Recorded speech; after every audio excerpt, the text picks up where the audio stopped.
اسی طرح فلسطینی مہاجروں کے گرد و پیش بھی بلند و بالا خوبصورت مکان تعمیر ہو رہے تھے۔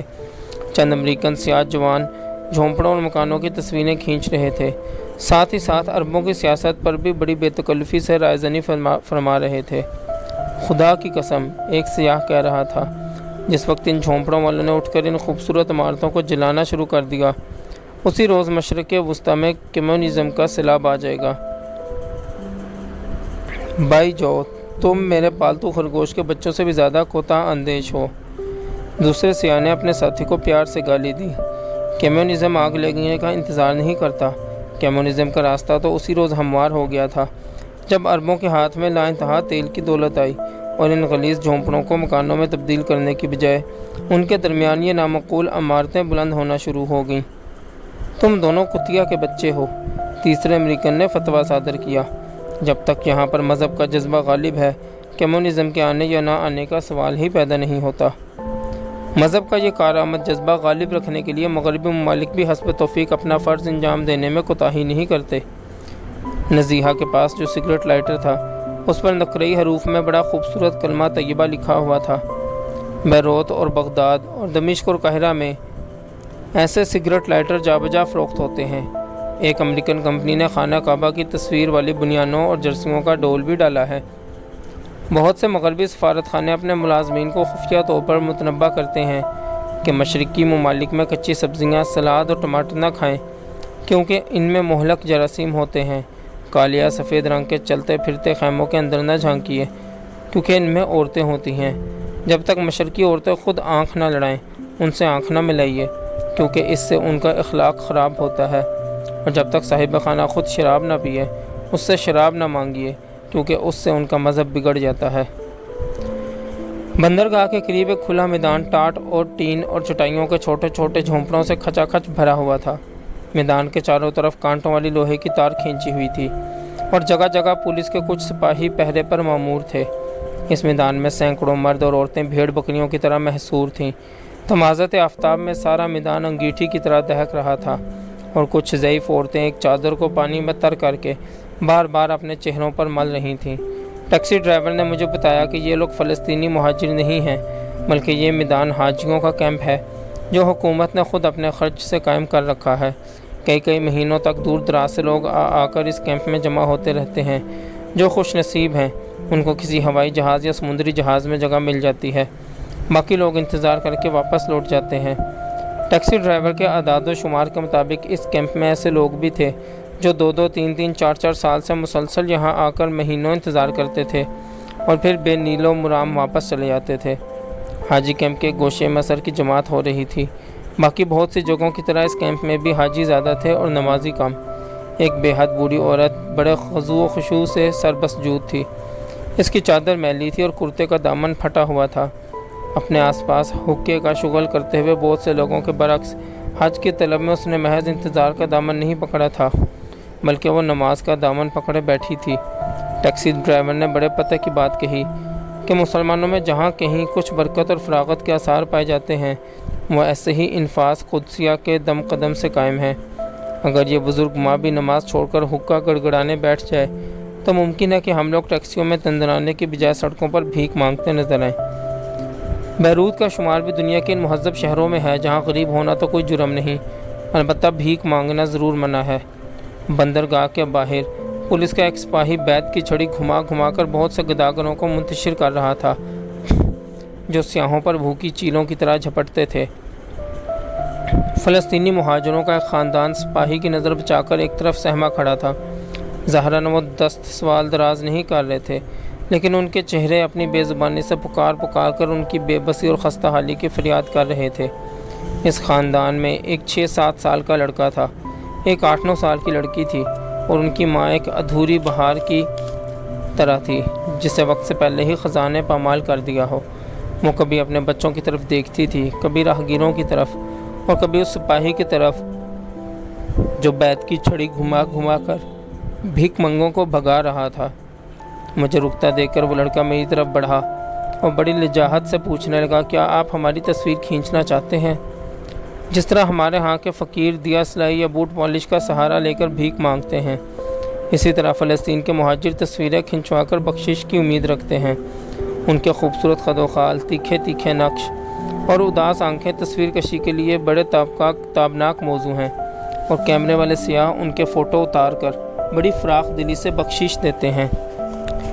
تصویر کی فرمائش سن کر میرا جی چاہا کہ میں اس بچے کو اٹھا کر گلے سے لگا لوں اور کہوں کہ میرے معصوم فرشتے، ابھی خدا نے وہ مصور پیدا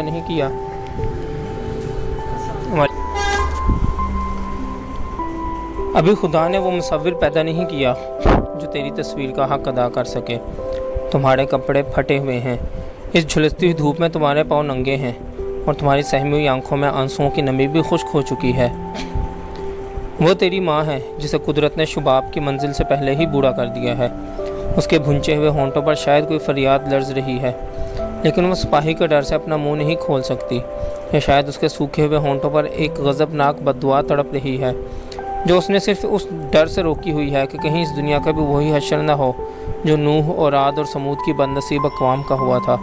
اور وہ تیری گڑیا سی بہن ہے جس نے ایک ہاتھ سے اپنی ماں کا دامن تھاما ہوا ہے اور دوسرے ہاتھ سے وہ تمہیں واپس بلا رہی ہے تاکہ کوئی راہگیر تمہیں زبردستی اٹھا کر اپنے ساتھ نہ لے جائے۔ اس ننھی سی معصوم بچی کے پاؤں بھی ننگے ہیں، اس کے کپڑوں میں بھی بہت سے سوراخ ہیں، اس کے سنہری بال ریشم کے الجھے ہوئے گچھوں کی طرح پریشان اور گھنگریالے ہیں۔ ان خوبصورت بالوں میں ریت کے ذرے ابرق کی طرح چمک رہے ہیں۔ بچی کی پلکیں گھنی اور نوکدار ہیں، اور اس کی اداس آنکھوں میں نیلی نیلی جھیلوں کی اتھاہ گہرائیاں ڈوبی ہوئی ہیں۔ اگر یہ بچی آسمان پر پیدا ہوئی ہوتی تو بے شک وہ جنت کی حور بنتی، لیکن وہ اس بے رحم زمین پر پیدا ہوئی، اور بنی آدم اور بنی اسرائیل کے ہاتھوں میں خدا کا یہ نادر شاہکار بھوک سے مرجھایا ہوا ہے، خوف سے سہما ہوا ہے، بے گھر ہے، بے سہارا ہے، اداس ہے، پامال ہے۔ اس بچی کی جلد زیتون کے تیل کی طرح تازہ اور شفاف ہے۔ اس کی رگوں میں جو خون گردش کر رہا ہے اس میں 2500 سال سے فلسطین کے چشموں کا پانی اور فلسطین کے پھولوں کی نکھت اور فلسطین کے انگوروں کا رس رچا ہوا ہے۔ اس لڑکی کے وجود میں یروشلم کی انگنت صدیوں کی تقدس کی امانت پوشیدہ ہے۔ اس کی پرورش بڑے بڑے برگزیدہ پیغمبروں کے زیر سایہ ہوئی ہے۔ اس کی تربیت میں آسمانی صحیفوں کا ہاتھ ہے جو خدا نے اس برکت والی سرزمین پر نازل فرمائے۔ اس لڑکی کے آباء و اجداد 2500 سال سے فلسطین کی خاک میں دفن ہو رہے ہیں، لیکن آج یہ لڑکی روٹی کے ایک ٹکڑے اور سہارے کی ایک جھونپڑی کے لیے ننگے پاؤں اور ننگے سر بیروت کی گلیوں میں پریشان حال ٹھوکریں کھا رہی ہے، کیونکہ بنی اسرائیل کی بھیڑوں کو ایک بار پھر وہ گھر یاد آنے لگا ہے جہاں سے 2500 سال قبل خدا نے انہیں باہر نکال کیا تھا۔ یہودیوں کا جدید ترین مقدس صحیفہ اعلان بالفور ڈکلیریشن ہے، جو 2 نومبر 1917 کو برطانیہ کے دفتر خارجہ کی جانب سے نازل ہوا، اور جس میں بشارت دی گئی تھی کہ شاہ انگلستان کی حکومت فلسطین میں یہودیوں کے لیے ایک قومی گھر مہیا کرنے کے حق میں ہے اور اس سلسلے میں یہودیوں کی ہر ممکن مدد کرے گی۔ جس عقیدت مندی سے یہودی اس انسانی بشارت کی پیروی کر رہے ہیں، اگر اسی طرح انہوں نے اپنی الہامی کتاب تورات کو بھی مانا ہوتا تو شاید بنی اسرائیل کو ہزاروں سال تک در بدر کی خاک نہ چھاننا پڑتی۔ اے بنی اسرائیل، وہ دن یاد کرو جب اللہ تعالیٰ نے تمہیں دنیا جہان کے لوگوں پر فضیلت دی، جب خدا نے تمہیں قوم فرعون کے پنجے سے چھڑایا جو تمہیں بڑے بڑے دکھ دیتے تھے، تمہارے لڑکوں پر تو چھری پھیرتے تھے اور تمہاری عورتوں کو اپنی خدمت کے لیے زندہ رہنے دیتے تھے، جب خدا نے تمہارے لیے دریا کو ٹکڑے ٹکڑے کر دیا اور تم کو بچا کر فرعون کے آدمیوں کو تمہارے دیکھتے دیکھتے ڈبو دیا، جب خدا نے تم پر ابر کا سایہ کیا اور تم پر من و سلوہ اتارا، جب موسیٰ نے اپنی لاٹھی پتھر پر ماری اور اس میں سے تمہارے لیے پانی کے 12 چشمے پھوٹ نکلے۔ اے بنی اسرائیل، وہ دن بھی یاد کرو جب خدا نے تم سے عہد لیا تھا کہ تم حق کے ساتھ باطل کو نہ ملانا اور خدا کی آیات کو سستے داموں نہ بیچنا، لیکن تم اس وعدے کو وفا نہ کر پائے اور تم نے بڑی ہٹ ڈھرمی سے بچڑے کو اپنا خدا بنا لیا۔ تم نے من و سلوہ کی نعمت کو ٹھکرا کر ساگ پات اور ککڑی اور لہسن اور مسور اور پیاز کی فرمائش کی۔ اپنی اکڑ میں آ کر تم نے بعض پیغمبروں کو چھٹلایا اور بعض کو ناحق جان سے مار ڈالا، اور خدا نے تمہاری نافرمانیوں کی پاداش میں کبھی تم کو خود اپنے ہاتھوں سے ایک دوسرے کو قتل کرنے کا حکم دیا، کبھی تم کو بجلی نے لے ڈالا، کبھی تم راندہ درگاہ ہو کر بندر بنا دیے گئے، کبھی تمہارے سر پر طور کا پہاڑ لٹکا دیا گیا۔ اے بنی اسرائیل، بے شک تمہارے دل پتھر ہو گئے ہیں، بلکہ اس سے بھی زیادہ سخت، پتھروں میں بھی بعض تو ایسے ہوتے ہیں کہ ان سے نہریں جاری ہو جاتی ہیں، اور بعض ایسے ہوتے ہیں کہ ان میں دراڑ پڑ جاتی ہے اور ان سے پانی رسنے لگتا ہے۔ اے بنی اسرائیل، آج تمہاری نسل بالکل اسی طرح مسخ ہو چکی ہے جس طرح کہ تم نے خدا کے کلام تورات کی شکل بدل ڈالی تھی۔ تمہاری رگوں میں جو لہو گردش کر رہا ہے اس میں اسرائیلی خون کی آمیزش بہت ہی کم ہے۔ ہزاروں سال سے تم دنیا کے گوشے گوشے میں مارے مارے پھر رہے ہو، اور تمہاری نسل دوسری قوموں میں خلط ملط ہو کر اب کوئی امتیازی حقیقت نہیں رکھتی۔ یوں بھی تم نے خدا کے رسولوں کی جگہ اب امریکہ اور انگلستان میں اپنی مرضی کے پیغمبر تلاش کر رکھے ہیں، اور تمہاری موجودہ تورات اعلان بالفور ہے۔ لیکن یاد رکھو، اس عرب بچی کا سہما ہوا دل اور اس کی غم دیدہ ماں کی دبی ہوئی آہ تمہارے سر پر کوہ طور سے بھی زیادہ خطرناک پہاڑ کی طرح لٹک رہی ہے۔ اس معصوم لڑکے کی نگاہ میں غضبناک، قہرناک، زہرناک بجلیاں تڑپ رہی ہیں، اور اگرچہ آج کل بندر بنانے کا رواج عام نہیں، لیکن خدا اپنے وعدے کا سچا ہے۔ تم امریکہ اور انگلستان میں ڈھلے ہوئے سونے چاندی کے بچھڑوں کی جس قدر جی چاہے پوجا کر لو، لیکن عذاب کا جو توق تمہاری گردن میں پڑا ہوا ہے اس سے تمہیں نجات نہیں مل سکتی۔ قاہرہ پہنچ کر معلوم ہوا کہ مصر کی انقلابی حکومت نے حاجیوں کی آمد و رفت کے لیے نہایت اعلیٰ درجے کے انتظامات کر رکھے ہیں۔ حاجیوں کو لے کر ہر روز 2 ہوائی جہاز پرواز کرتے تھے۔ ہر تیسرے روز ایک سمندری جہاز بھی جدہ کے لیے روانہ ہوتا تھا۔ وزارت خارجہ کا جو افسران انتظامات کی دیکھ بھال پر مامور تھا وہ میری درخواست دیکھ کر بڑا چین بجبیں ہوا۔ آپ پاکستانی ہو کر انگریزی میں درخواست کیوں لکھتے ہیں؟ اس نے میری جواب طلبی کی۔ میں نے معذرت کی کہ مجھے عربی نہیں آتی، اس لیے درخواست انگریزی میں لکھنا پڑی۔ آپ کی اپنی زبان کیا ہے؟ افسر نے پوچھا۔ اردو، میں نے جواب دیا۔ پھر انگریزی کے ساتھ آپ کا کیا رشتہ ہے؟ افسر نے طنزیہ پوچھا۔ میرے لیے اس کے سوا اور کوئی چارہ نہ تھا کہ میں یہ تسلیم کروں کہ انگریزی کے ساتھ میرا فقط غلامی کا رشتہ ہے۔ میرا یہ اقبال جرم سن کر افسر مطمئن ہو گیا اور بولا، اس صورت میں بہتر یہی تھا کہ آپ اپنی درخواست اردو ہی میں لکھتے۔ پھر اس نے کچھ عرصہ تک ہر ملک کی قومی زبان کی اہمیت پر غور دیا، غلامی کے دور کی یادگاروں کی مذمت کی، اور پھر انقلاب مصر کے حوالے سے عرب نیشنلزم کی فضیلت پر ایک دھواں دار تقریر کی۔ اس کے بعد اس نے بڑی خندہ پیشانی سے مجھے ایک مصری جہاز السودان میں جدہ تک سفر کرنے کی اجازت دے دی۔ اگرچہ مصر کا علامتی صدر ابھی تک جنرل نجیب ہی تھا، لیکن ملک میں اصلی ڈنکا جمال عبد الناصر کا بج رہا تھا۔ چاروں طرف عرب نیشنلزم کا تصور زور و شور سے ابھر رہا تھا اور مختلف طبقات میں مختلف رنگ کے جذبات پیدا کر رہا تھا۔ اس کا ایک رنگ حاجی موسیٰ رضا کی دکان کا رنگ تھا۔ یہ دکان اندرون قاہرہ ایک بے حد تنگ و گنجان بازار میں واقع تھی۔ اس بازار میں چٹائیاں، پلنگ، جوتے، اچار، ہلدی، مرچ مسالہ، شربت، کباب اور تربوزوں کی کٹی ہوئی کاشیں برسر عام دوش بدوش فروخت ہو رہی تھیں۔ حاجی موسیٰ رضا کی دکان میں یہ خصوصیت تھی کہ اس میں پھلوں اور سبزیوں کے علاوہ پرانی بسیدہ کتابوں کے انبار تھے، اور ایک کونے میں قدیم مصری نوادر کا مجموعہ بھی تھا۔ پھلوں میں ایک ٹوکری آموں کی تھی۔ میں نے پوچھا کہ یہ میوہ ہندوستان سے آیا ہے یا پاکستان سے؟ جی نہیں، حاجی موسیٰ رضا نے برا منا کر کہا، یہ پھل خاص مصر کی پیداوار ہے۔ اور پھر اس نے بڑی تفصیل سے مجھے باری باری وہ پھل اور سبزیاں دکھائیں جو وادی نیل کی خاص پیداوار ہیں۔ ان پھلوں اور سبزیوں میں انار بھی تھے، انگور بھی، آلو بھی اور لوکی اور چکندر بھی۔ جس انداز سے حاجی موسیٰ رضا مجھے ان سے متعارف کرا رہا تھا، اس سے مجھے یقین ہو گیا کہ اب اگر میں یہ کہوں کہ یہ اشیاء دنیا کی کسی اور زمین میں بھی پیدا ہوتی ہیں تو حاجی موسیٰ رضا پھر برا منائے گا کہ میں آب نیل کی بے حرمتی کر رہا ہوں۔ حاجی موسیٰ رضا کی دکان میں جو نوادرات تھے وہ اکثر فرعونوں کے مقبروں سے نکلے ہوئے زیوروں، برتنوں، منقش پتھر کی سلوں وغیرہ پر مشتمل تھے۔ حاجی صاحب کا بیٹا جو بیروت کی یونیورسٹی کا انڈر گریجویٹ تھا، بڑی فصاحت سے گاہکوں کو ان نوادرات کے حوالے سے مصر کی شاندار تہذیب کا پس منظر سنایا کرتا تھا۔ قاہرہ اور سکندریہ کی بڑی بڑی دکانوں میں عورتوں کے ملبوسات کی بناوٹ اور زیورات کے نقش و نگار کا رجحان بھی زمانہ فرعون کے فیشنوں کی طرف مائل تھا، اور تزئین و آرائش کے جملہ لوازمات صریحاً ان خطوط کی پیروی کر رہے تھے جو آج سے کئی ہزار سال پہلے مصر کی تہذیب و تمدن کا ترہ امتیاز تھے۔ اگر آپ مصر کی اصلی اندرونی زندگی دیکھنے کی خواہش کا اظہار کریں تو قاہرہ کے سند یافتہ ٹورسٹ گائیڈ آپ کو ایک خاص ریستوران عمر خیام میں لے جائیں گے جو باہر سے قدرے غیر آباد نظر آتا ہے۔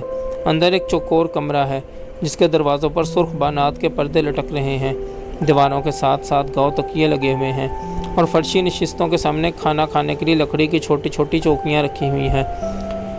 کمرے میں بے حد مدھم روشنی ہے اور دیواروں پر چاروں طرف فرعونی مقبروں کے اندرونی مناظر کی تصویریں اور علامتیں آویزاں ہیں۔ پردوں کے پیچھے کسی جگہ آرکیسٹرا بج رہا ہے جو نظر نہیں آتا، اور اس کی دھن پر ایک لڑکی آپ کے سامنے طرح طرح کے بل کھا کھا کر ناچنے لگتی ہے۔ لڑکی کی کمر اور پنڈلیاں اور باہیں اور سینہ کھلا ہے۔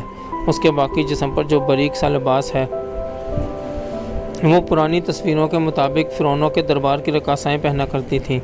ریستوران کے عملے میں سے ایک خوش پوش موزس نما انسان آپ کے پاس آ کے بیٹھ جائے گا اور سرگوشی کے انداز میں اس لڑکی کے ناچ پر محققانہ تبصرہ کرنے لگے گا کہ یہ ناچ کس فرعون کی محبوب رقاصہ کا خاص ناچ ہے اور اسے کتنے مقبروں کے اندرونی نقش و نگار کی تحقیق کے بعد ترتیب دیا گیا ہے۔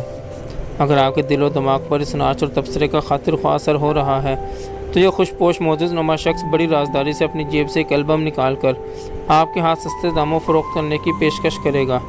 اس البم میں بہت سے فرعونوں کی جنسی عیش کوشی کے خفیہ راز پوشیدہ ہیں۔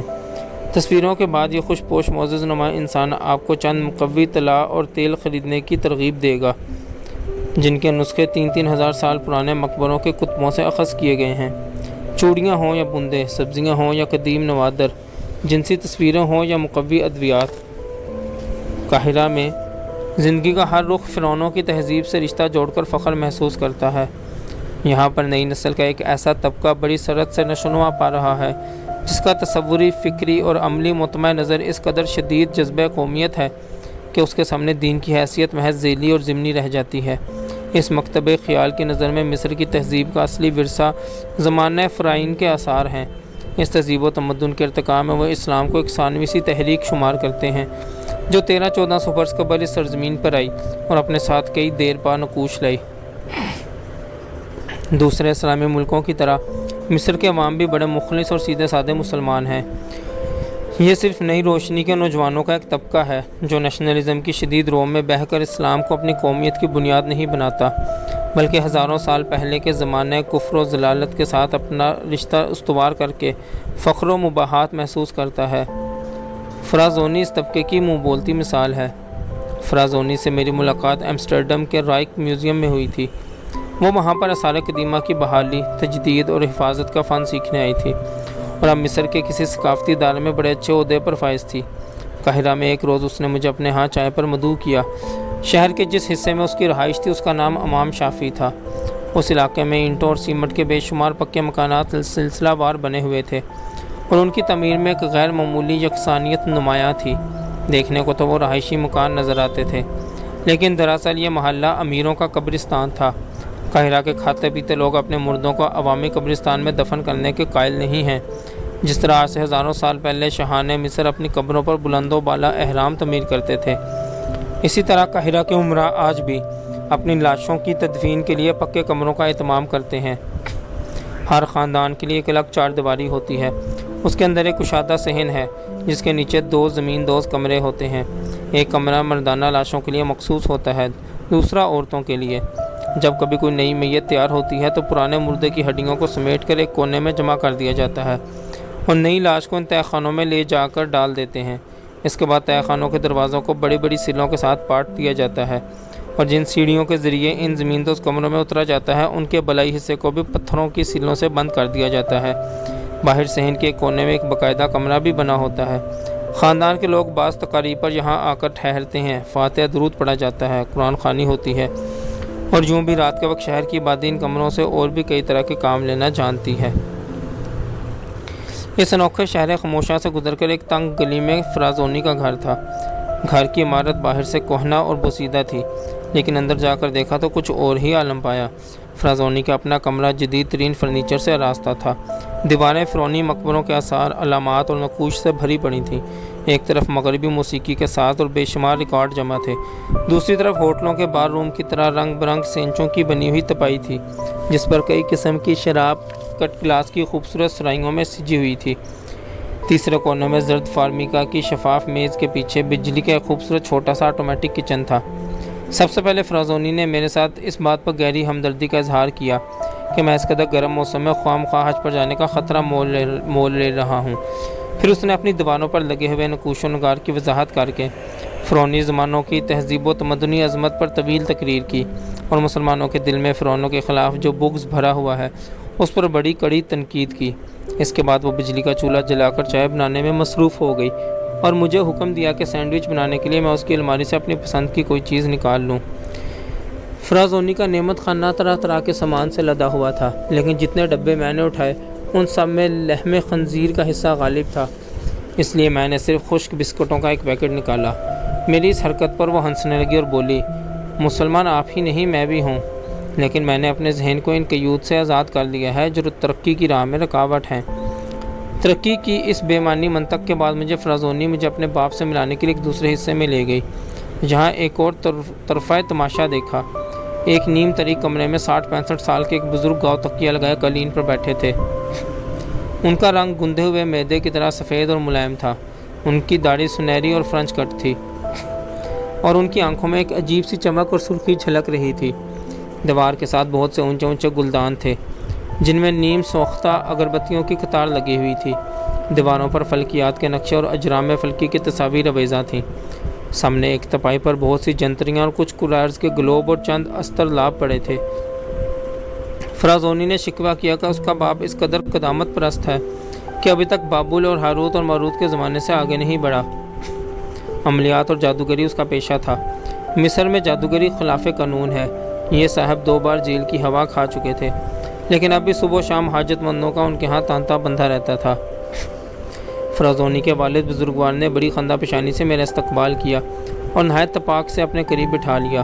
غالباً ان کا خیال تھا کہ ان کے جادو توڑنے کی شہرت سن کر ایک نیا گاہک ان کے دام میں آیا ہے، لیکن جب فرازونی نے انہیں آگاہ کیا کہ میں مفت کا ملاقاتی ہوں اور عنقریب حج پر جا رہا ہوں، تو اس مرد بزرگ کی گرم جوشی یکلخت سرد پڑ گئی اور انہوں نے بے اتنائی سے منہ موڑ کر ایک جنتری کا مطالعہ شروع کر دیا۔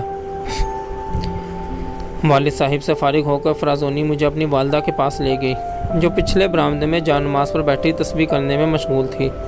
فرازونی نے جب اسے بتایا کہ میں حج پر جا رہا ہوں تو اس بزرگ خاتون کی آنکھوں میں تیز تیز چمک آئی۔ جان نماز سے اٹھ کر اس نے میرے سر پر ہاتھ پھیرا، پھر ہاتھ اٹھا کر میرے لیے دعائے خیر کی۔ قاہرہ کے اس گھر کی ایک چھت کے نیچے زندگی کے 3 دھارے بہہ رہے تھے۔ ایک طرف صاحب خانہ تھا جو فلکیات، عملیات اور قدیم سحری کی بھول بھلیوں میں مال و دولت کی تلاش میں سرگرداں تھا۔ دوسری طرف اس کی فیشنیبل بیٹی تھی جو پرانی کافرانہ تہذیب کے مردہ خانوں میں نئی روشنی کے چراغ لے کر لذت پرستی کے ظلمت قدوں میں بھٹک رہی تھی۔ ان دونوں کے درمیان فرازونی کی بے زبان ماں تھی جو اپنی جان نماز پر اللہ کی رسی مضبوطی سے تھامے بیٹھی تھی۔ بڑے بڑے اولو العزم پیغمبروں اور ظالم اور سرکش فرعونوں کی سرزمین پر خیر و شر کی قوتیں عجیب و غریب روپ دھار کر نت نئے انداز سے ایک دوسرے کے ساتھ دست و گریباں تھیں، لیکن سچ تو یہ ہے کہ مصر کے سواد اعظم کا دل اور دماغ اسلام کے رشتے میں اسی طرح پرویا ہوا ہے جس طرح کہ دنیا کے اور مسلمانوں کا۔ اس کا روح پرور نظارہ میں نے حاجیوں کے جہاز السوڈان میں دیکھا۔ باقی انشاءاللہ اگلی ویڈیو میں۔ جزاک اللہ خیر۔